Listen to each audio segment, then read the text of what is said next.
Salam sejahtera untuk kita semua. Perkenalkan, nama saya Jelita Kristianti Simangun Song SPD, NIP 199101020190320119,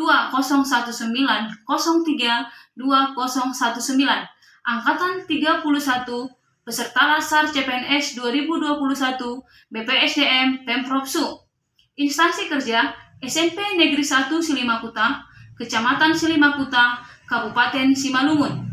Jabatan Guru IPA Ahli Pertama. Pengampu materi Ibu Yamnur Mahliah SST MKes.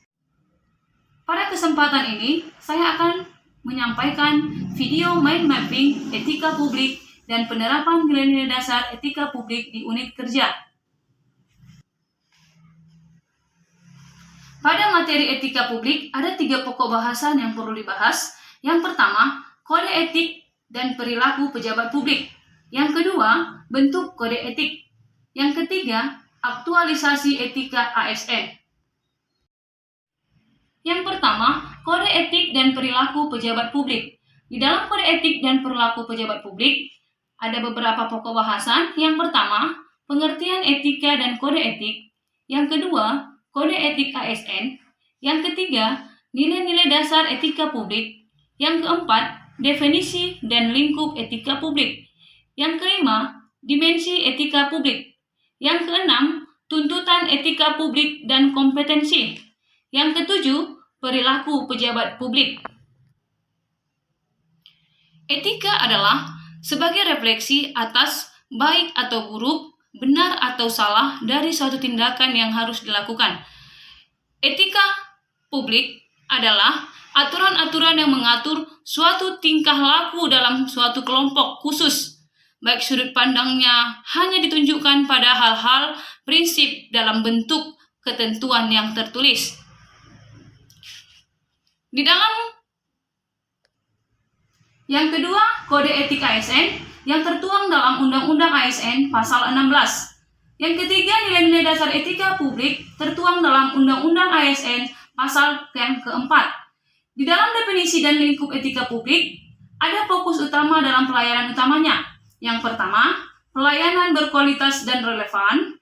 Yang kedua, sisi dimensi reflektif. Yang ketiga, modalitas etika. Dan dimensi etika publik bisa dibagi menjadi 3. Itu adalah yang pertama, kualitas. Yang kedua, tindakan integritas publik. Dan modalitas. Kemudian, tuntutan etika publik dan kompetensi itu dapat kita lihat dengan the right man of the right job. Dan yang berikutnya adalah perilaku pejabat publik. Untuk mengubah mindset dari perilaku pejabat publik itu, yang perlu dilakukan adalah yang pertama, penguasa menjadi pelayan. Yang kedua, wewenang menjadi peranan.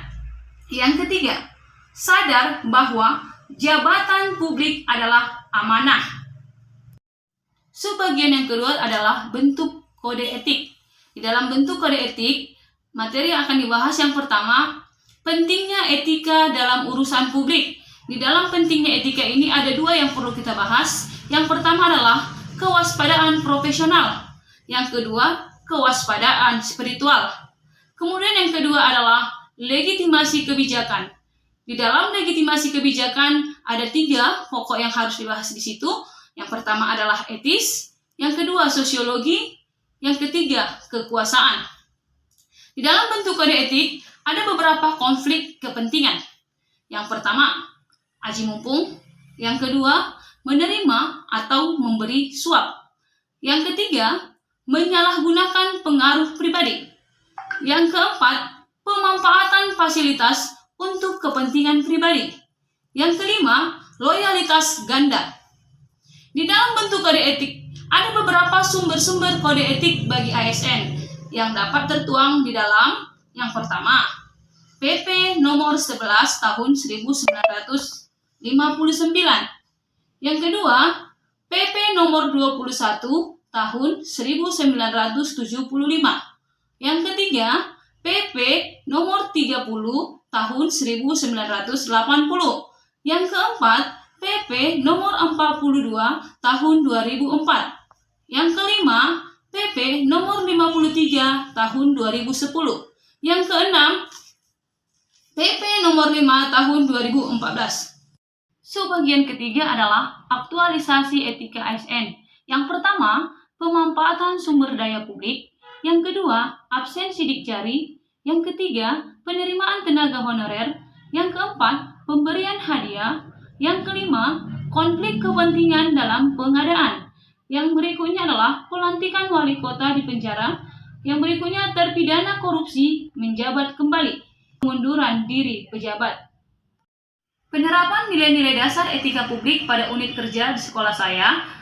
Yang pertama, nilai-nilai dasar etika publik adalah yang pertama, jujur. Yang kedua, bertanggung jawab. Yang ketiga, integritas. Yang keempat, cermat.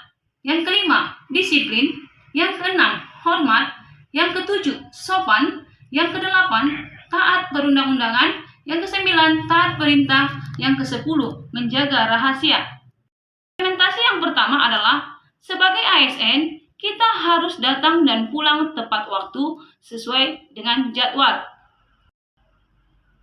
Yang berikutnya adalah melaksanakan tugas secara jujur, bertanggung jawab, dan berintegritas yang tinggi.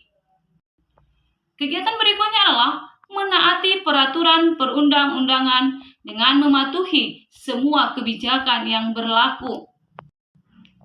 Yang berikutnya, melaksanakan KBM dengan profesional.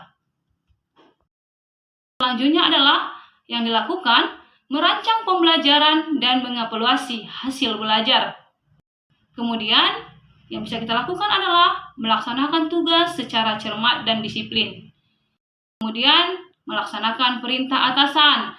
Jika disuruh kita, maka langsung kita laksanakan tanpa harus dijaga. Terima kasih. Demikianlah mind mapping etika publik dan penerapan nilai-nilai dasar etika publik dalam unit kerja saya. Terima kasih.